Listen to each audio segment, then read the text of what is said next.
afternoon, hey, isn't it strange how it changed everything we did? Did I do all that I should?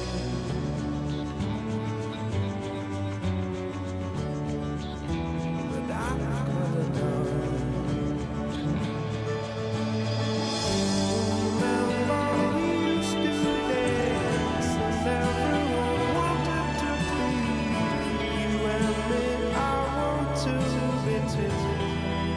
What day is this? Besides the day you left me. What day is this? Besides the day you went. So what to do with the rest of the days afternoon?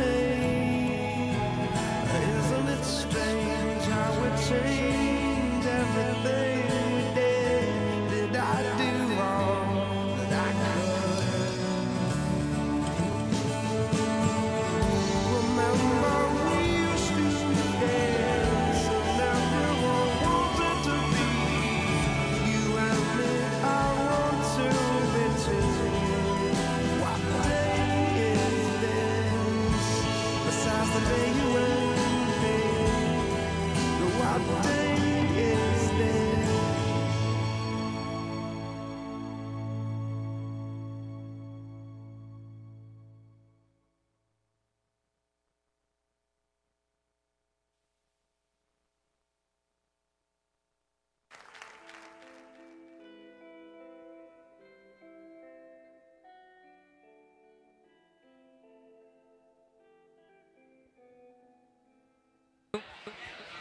Good evening. It's famously 8 o'clock in Hawaii. We're always ready. Welcome to Talk Story tonight. We did have a little bit of false advertising unintentionally, so we're coming clean straight up. We don't have Nick here tonight due to a family emergency. We have his other, perhaps better half, Mr. Bradford Schmidt. Don't come up yet. GoPro is an amazing invention. I think it's probably permeated just about everybody's lives in this room.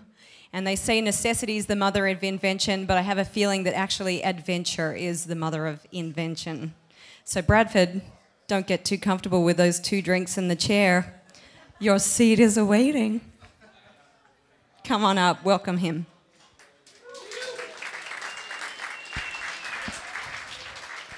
And yes, we do have a lot of chairs and microphones up here, but we're going to be joined by some special talent soon. Thanks. Take a seat. So fill us in. It's been a pretty wild and rapid ride with the GoPro camera, but it had very humble beginnings. And like so many stories in surfing, it started out on the water. So where did it all begin for you and Nick?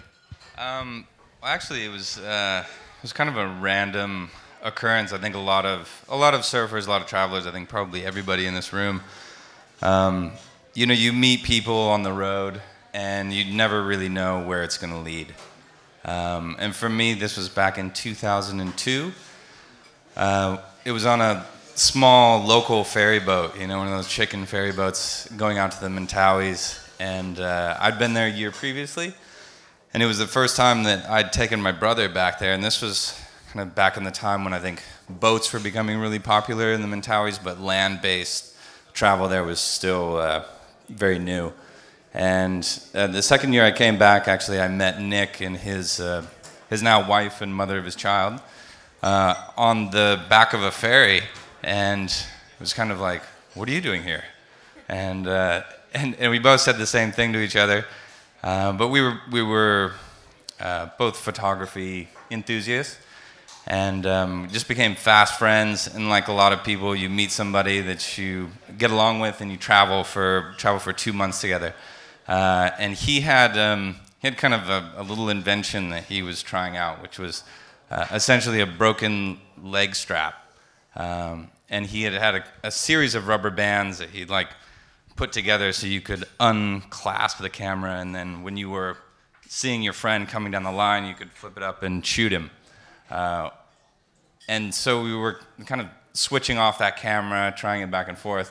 And then after 2 months, he said, how I'm going to go home and invent this wrist strap, because that's what it was really originally going to be. It wasn't even a camera. It was just a wrist strap to put around a disposable Kodak camera.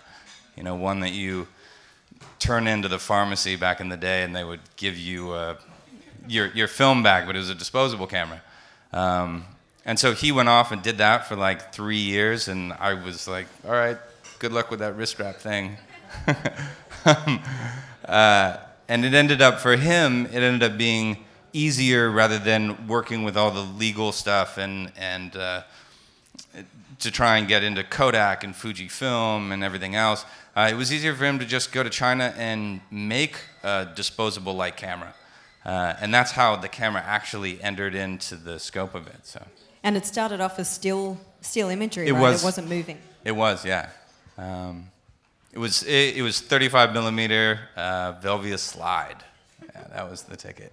So how long did it take to evolve to get to the point where not just the HD incredible footage we're getting now, but just to get to being a functional, more than 50-second memory moving camera? Yeah, 10 seconds. 10 seconds, yeah. The very first digital camera that he ever, it was that 35 millimeter camera, and it took maybe 3 or 4 years for him to develop the first prototype. And then after that, he developed the first digital one, which was like 240 pixels or something. It's really small.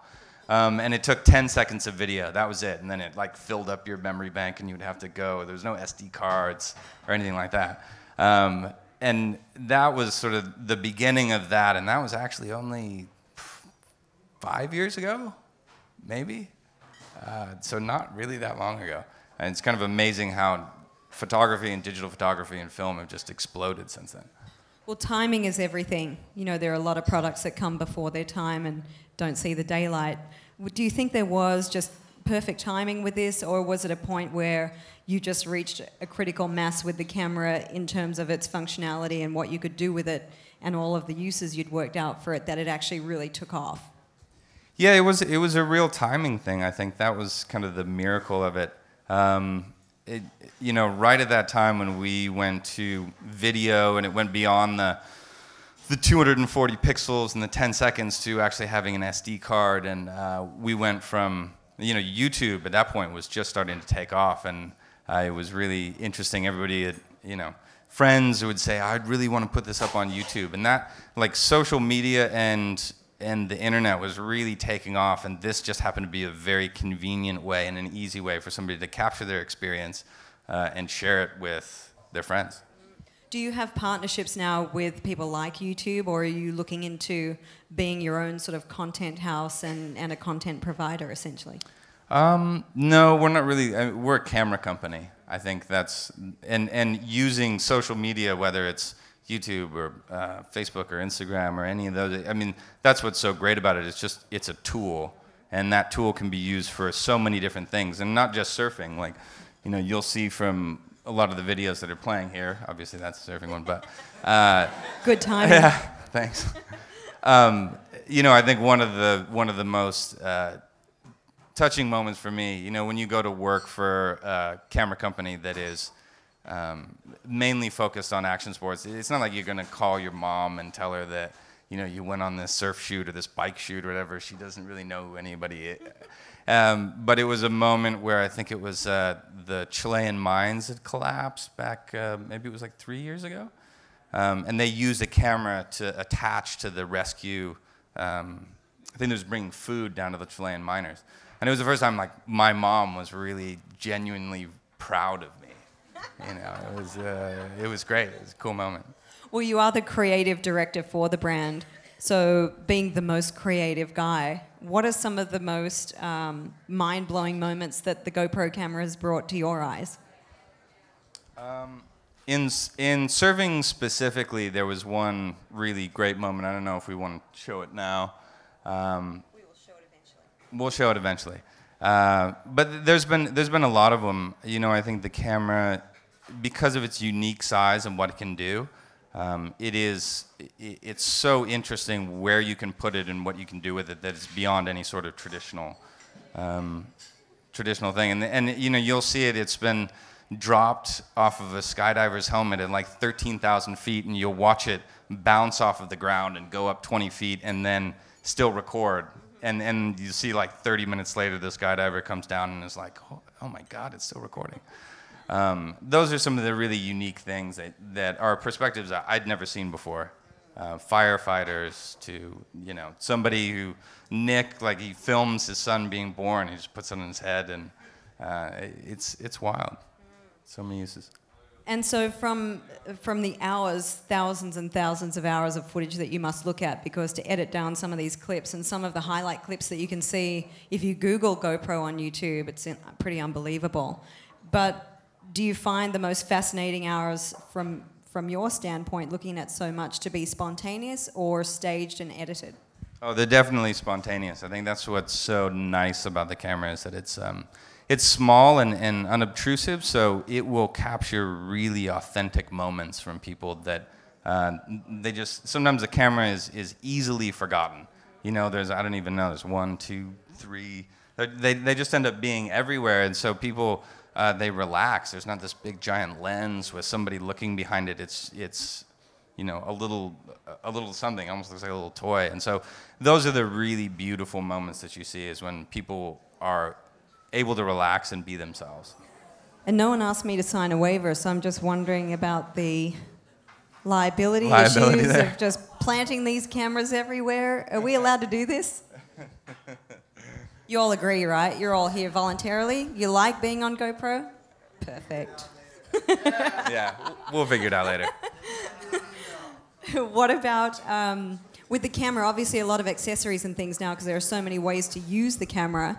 Have you become like an Apple, where you've got this big base of business as well in accessories and ways to attach and wear and use these cameras? Yeah, I mean, that's one of the essential parts about the camera, is that it's hands-free.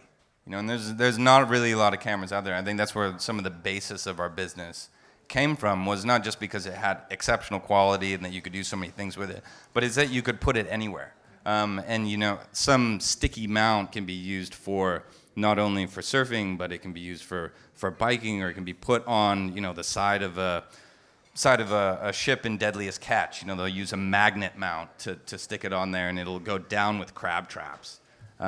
That's a really interesting part about it, is that you can use all these different attachments for so many different things. What were some of the obstacles for your early adopters? Because I know coming out with a new, especially sort of technological gadget, you can come up against a little bit of, a few obstacles, some people who don't know if it's cool or not. How was the kind of getting it out there and getting it on people's surfboards and getting people to try it out and use it and find out for themselves how amazing it is? Was it a slow road, or did everybody get it? Yeah, that was always the difficult part of the beginning. Was most of the time, at least for professionals, there's a point when you have all of normal people that are not professionals using the camera, and they want to use it because it's so exciting. And essentially what happened was, both for myself, for Nick, for myself, it was like, this was a way to capture our lives and share it, right? But for professionals to show people what can be done with amazing athletes, they have photographers, so it's really easy for them to say, like, I don't know if I really want to use this camera. I mean, I've got all these photographers taking pictures. Why would I want to use it? But then I think what everybody realized when they saw what it can do is that it isn't about somebody else taking a picture of you. It's about you creating something yourself and showing someone not only what your perspective is, but what your point of view is. Whether you want to shoot your kids or yourself or anything, and you being able to share that with the world. I know your tagline is GoPro, be a hero, but there are different ways to be a hero. We see professional athletes, they're obviously heroes. But what are the other applications of the camera that you find to be heroic, whether it be in education or rescue, or what are some other heroic sides to the camera? Yeah, I think, I think that's, you said it, I think some of the science, those are really fascinating things. I can remember there was one video that we saw where it was a boy, for a science project, attached it to a weather balloon and put his little toy robot up into space. And when we saw that, we were like, man, everybody should see this. And we ended up cutting it together, and actually the editor is sitting right over here, Jordan. And and it turned into a national TV commercial, and it was sensational. It had nothing to do with action sports, but it had everything to do with people seeing something that they hadn't seen before that you could do. It didn't take a NASA scientist. It didn't take somebody that was an astronaut. It was like a $100 weather balloon and a toy robot, and the kid got to see what was in space. Pretty cool. Yeah. That's very cool. What about if they get so prolific and everybody's being a hero, then who's watching? Is there like a concern that at some point too many people have GoPro cameras? I don't know. we shoot, you'll see the production team in the North Shore, and we'll have, 30 cameras on scattered around. A lot of us will have 10 or 15 in our backpacks. It can be used so much. I think it isn't really the amount that's captured. It's how it's distilled and how it's told. I think everybody is inundated with information. Right? Whether it's, that's really the functional part of social media. It just acts as a filter. And so even if we have 30 cameras around, it still takes somebody to sit down and filter it. And that's really what our job is.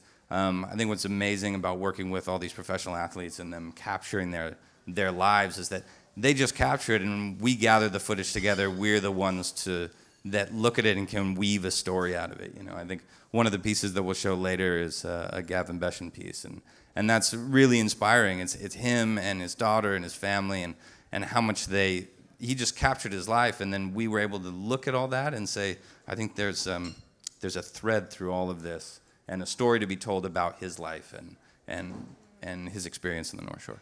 And how much of your time is spent actually creating those storylines? Because for some people, you can gather the footage, but to actually turn it into something that's worth watching or a really memorable piece, is that something that is really a key part of the business for you guys behind the scenes? Yeah, it is. I mean, it'll take, maybe we'll take Jamie Sterling will give us a hard drive full of a year's worth of content that he gathers. It could take us a month to edit that, Well, you guys are on the North Shore right now because it's the 30th anniversary of the Vans Triple Crown, and you are amazing partners of the series this year. So you've activated well, you've brought a lot of people in. What are your own goals for being associated with the Triple Crown and Pipe coming up, of course? What are you looking to achieve through your partnership with the Triple Crown and the presence you have on the North Shore?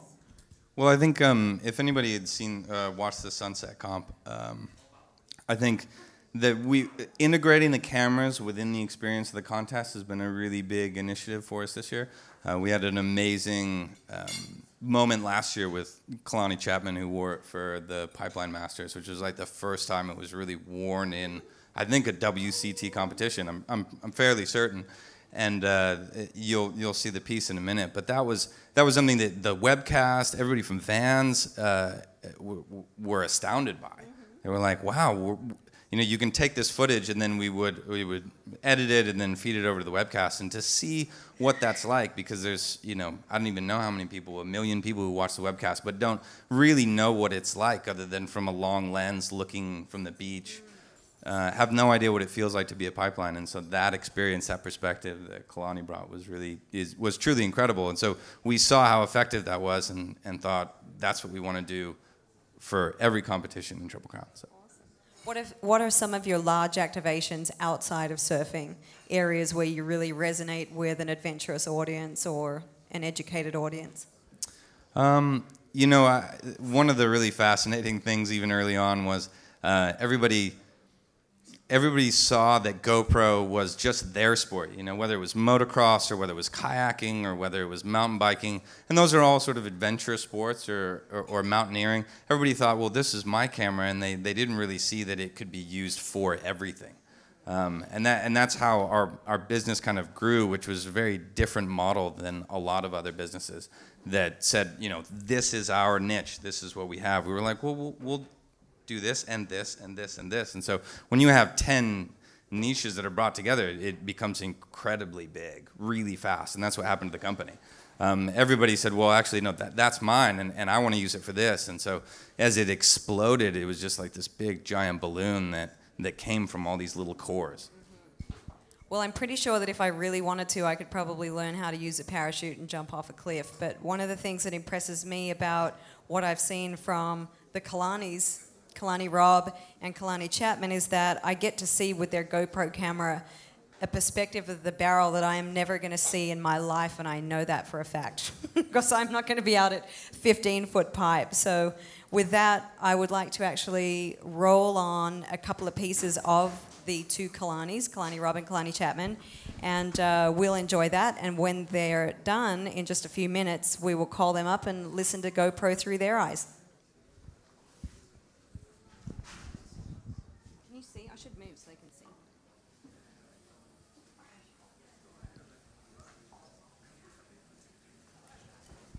Yeah, there's audio. There is audio.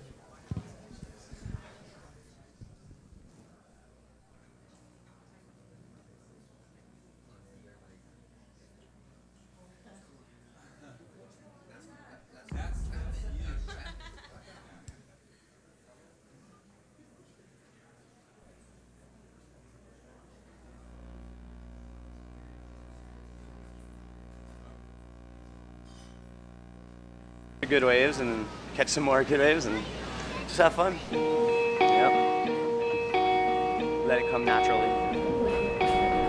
The 41st annual Billabong Pipe Masters at Kelly Slater takes the water up again. It's a wild card, a wild man, a phenomenal surfer. Kalani Chapman and Chapman looking at the pipeline. You have another huge wave out the back. It's just pipeline. You can die out there. It's simple as that. And this is, I think, one of the first times anybody's ever wore a GoPro at Pipe Masters. It means score, but I'll tell you what, that wave was as scary as waves get. It's the Pipeline Masters. It's the most prestigious event on tour. You know, it's the end all be all for surfers right here. For a local surfer like Kalani Chapman, if you make it to the finals of the Pipeline Masters, I mean, that is every kid's dream.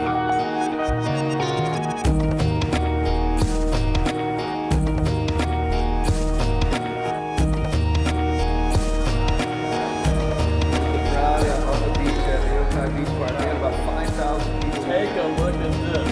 Here's Kalani Chapman, that first wave. Really steep, radical drop. Stalling as much as possible, getting the GoPro footage, and getting blown out. It's beautiful coverage. A mega spin there with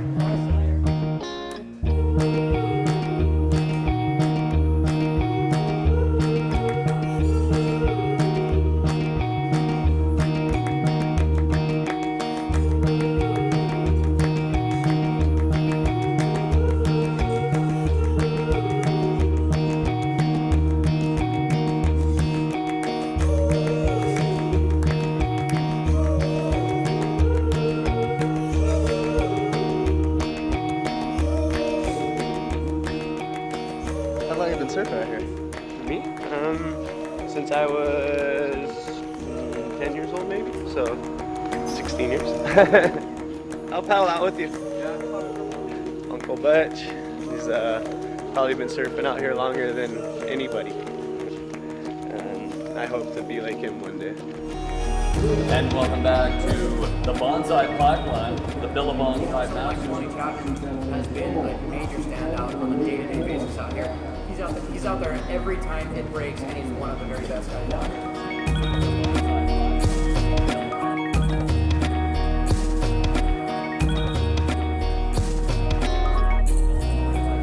Kalani Chapman, he's more of the style of sitting out the back, waiting for the bombs, getting in slightly early, and setting his line.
the hometown spot right here. Not one, this is 8.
They're pretty awesome, aren't they? Why don't you come on up? Kalani Chapman, Kalani Robb.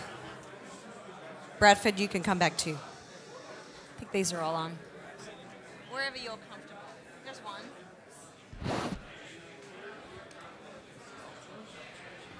Hey, how are you? Good to see you. Take a seat. Kalani Chapman, I'm going to start with you because another one of our awesome partners with the Triple Crown this year is the Malleola Foundation. And I'm curious to know if you've embraced the GoPro camera with the Malleola Foundation and all the kids that you're servicing now.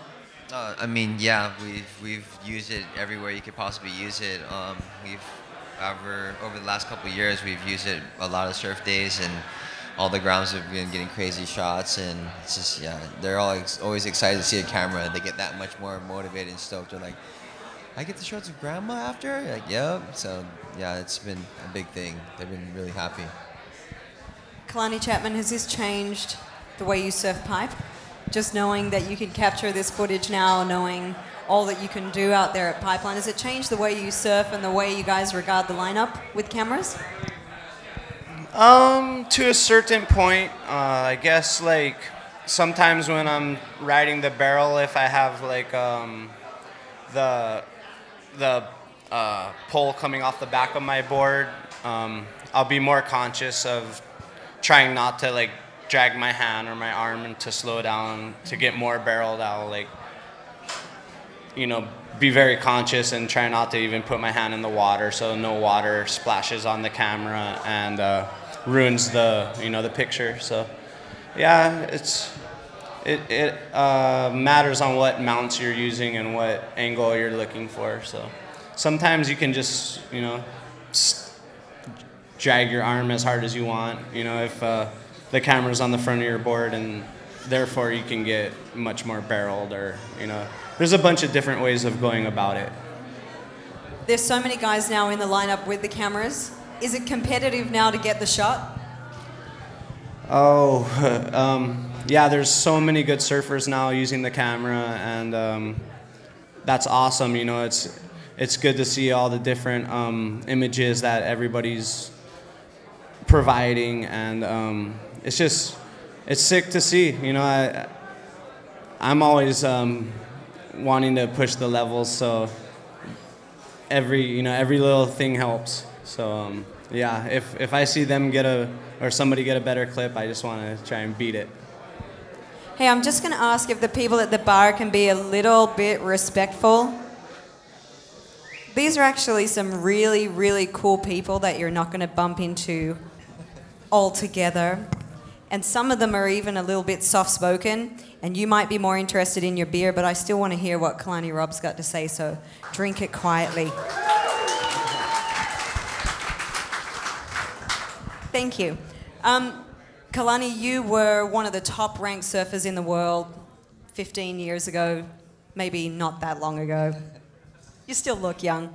But you didn't have this proliferation of cameras and you guys being able to document each other's careers and also have the creative input into how you are seen by your audience. So how much does this change now after the fact pro surfing and your role? I mean, it really has revolutionized the way you look at surfing. To actually be able to have the thing in your mouth, the GoPro, and to see out of the barrel, you know, is something that you'd never have seen before, and you couldn't put somebody on your shoulders and go, hey, check this out, this is how you get barrel, and this is what it looks like, you know? And to actually have it there is really crazy, you know? People are getting to see an aspect of surfing that no matter how many times they've seen it watching on TV, like looking at it, oh, okay, they're doing their thing, or maybe looking in from somebody holding a camera, they've never actually seen what it looks like to barely make a barrel and get spit out, or passing some photographers, or, you know, or whatever comes in the line of actually being in there and being part of the surfer, and, you know, being part of the video generation, you know, momentum generation, and a lot of the things that make surfers, you know, I can't wait to see what it has to, in the future has, because I mean, the things that we're about to get in the next 5 years, and, you know, the things that I've seen just from this year filming with everybody is every shot, even being a surfer, I'm looking at it and going, wow, the moments that we do that, like, and you're a really good surfer, everybody that doesn't know Jody, you're a really good surfer too, but the moments that you see that you're in the barrel, that you're in it and it's done, you know, but you actually get to capture that moment and watch it over and over and over, and it's something that gets you in a position, it's something that, you know, even people that don't even know how to surf can get really excited about, going, wow, that's really cool, that's how you feel it, you know, that's the feeling, that's how it looks, and, you know, it puts them in a spot that they've never seen before, and I think it's really interesting. It's going to be cool coming up, for sure.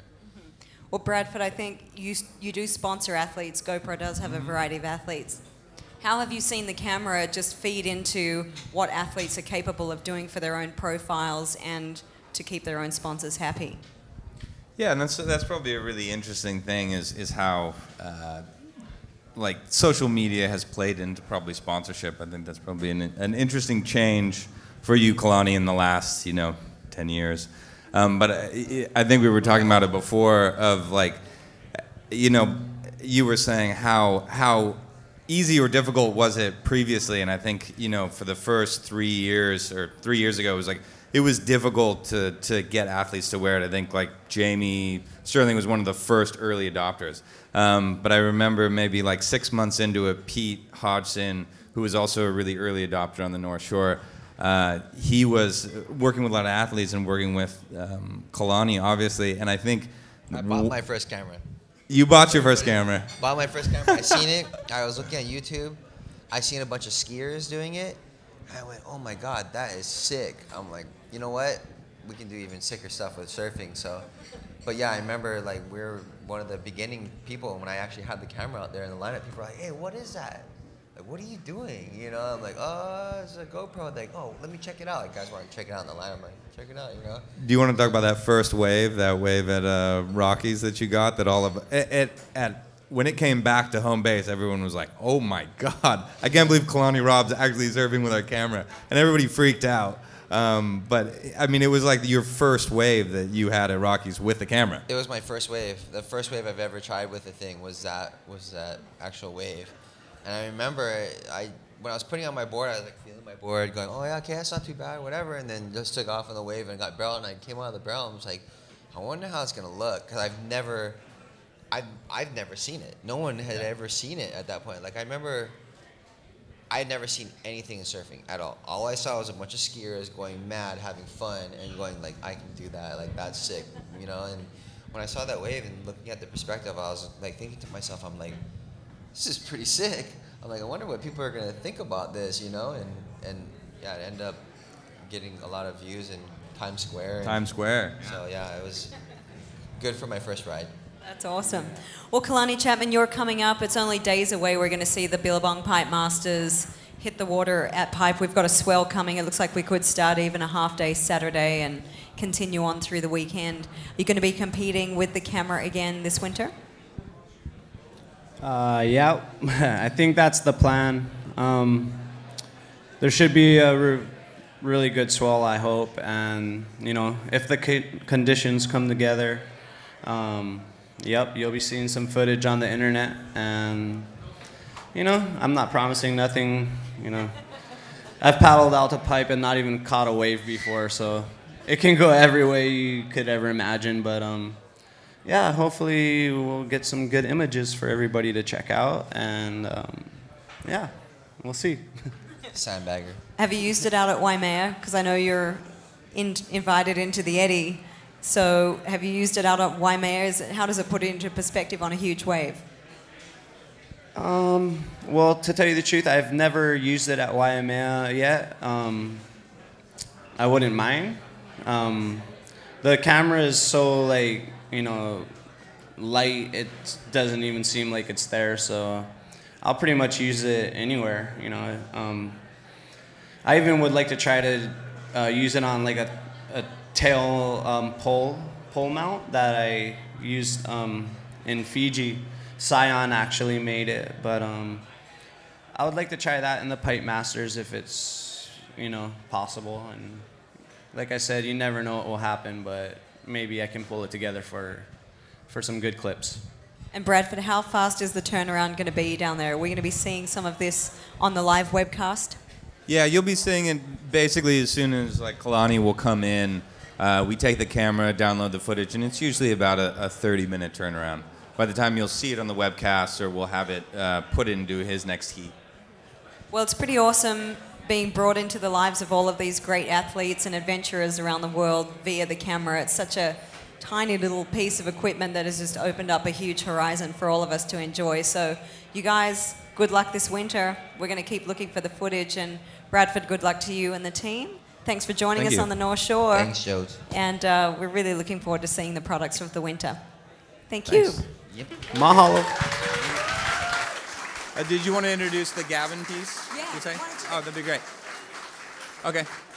You introduce, we're going to see Yeah. a special piece here of Gavin Beshan. You know what it is. Or we actually have two. Maybe we can cue up the one specific piece that that Kalani was talking about, just perspectives that people haven't seen before, and this is one that was just released as a national TV commercial.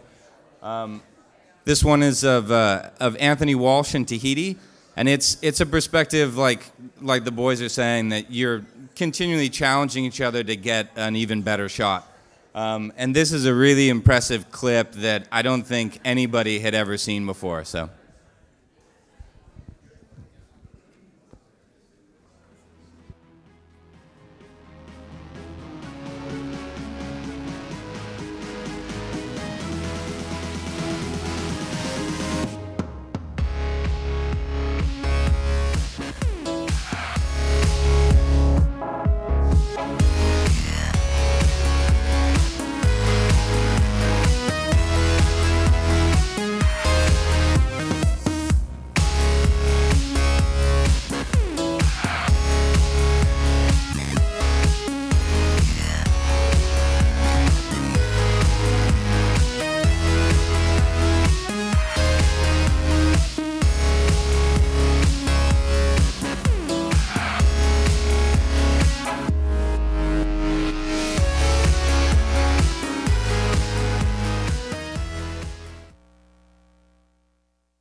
Is anybody there? Okay, there we go. We've got one more. That was just showing what one clip can do. I think what's really inspiring about these individuals and what everybody's doing on the North Shore is how they're able to capture their own lives and to build a story out of that. And we have one more video to go out with, which is from Gavin Beshan. And I would say 90% of this video is shot by Gavin of his life. So hope you enjoy.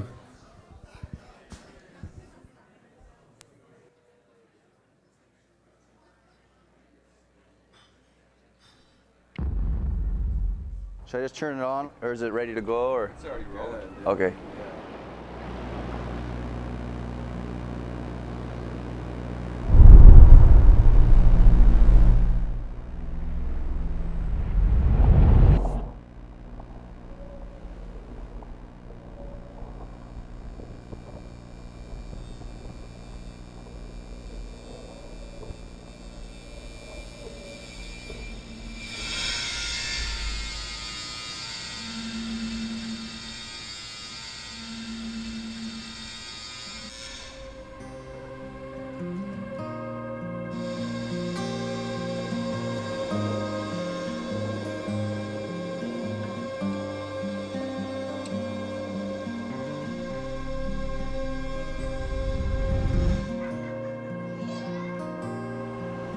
long have you been here in the North Shore? Jeez. I've been coming here since I was like 17. North Shore. What's your favorite wave here? I like all the waves actually. They're all just so special. It just depends on what the swell is doing and the direction, the winds and stuff. When the wave's good, it's pretty magical.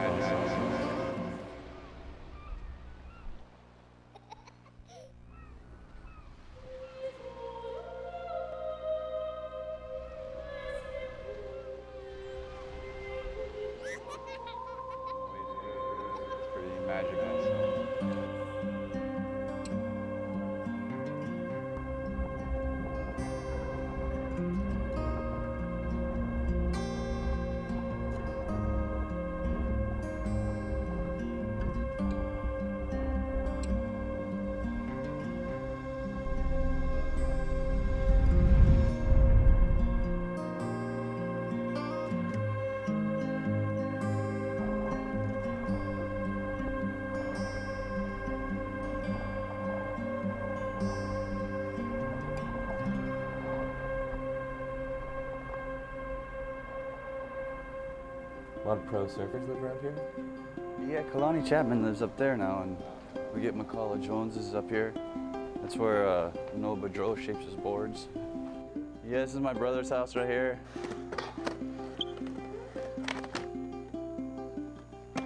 This board's really, really fun. Keeps the kids busy. Tell them, oh, paint on my board. When we first got the land, it was just all Halekoa. It was like a dump. Just rubbish and cars, and got all kinds of plants, you know. Just trying to make it so it's all self-sustaining one day. Yeah, we brought those 2 coconut trees in. Oh, I've been opening coconuts. You guys want a coconut? Coconuts. Lily koi, right there, just forming. But tangerine, orange, lime, starfruit, a couple avocados, and then banana, passion fruit. Grow the lettuce in the boxes. Lily koi, taro, yeah, it's right here. It's just forming. Tangerine, all kinds of plants. I like all of it, actually. Yeah, we drink coconut. California. Samoan coconut tree. It'll never get bigger. I'll always be able to pick the coconut tree. Yeah, just off the orange.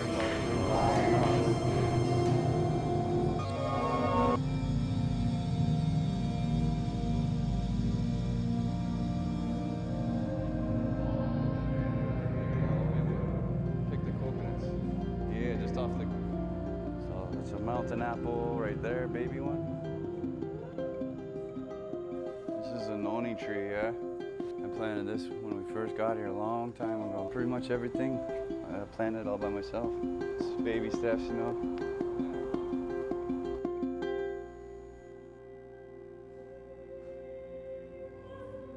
One, two, three, 1, 2, 3.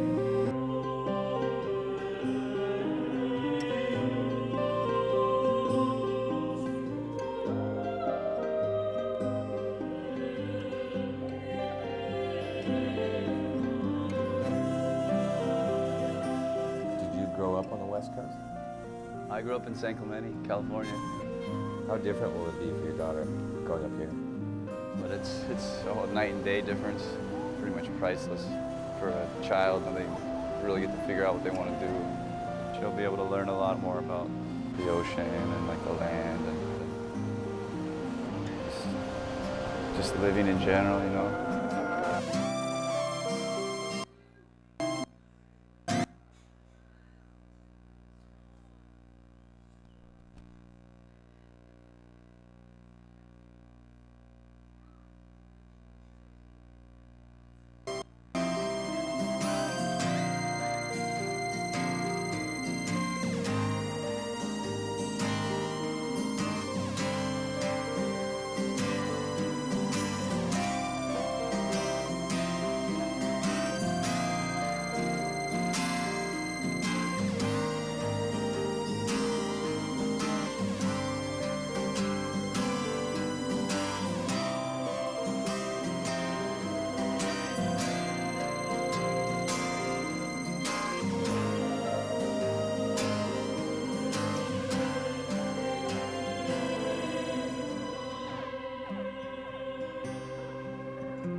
How long have you been here on the North Shore?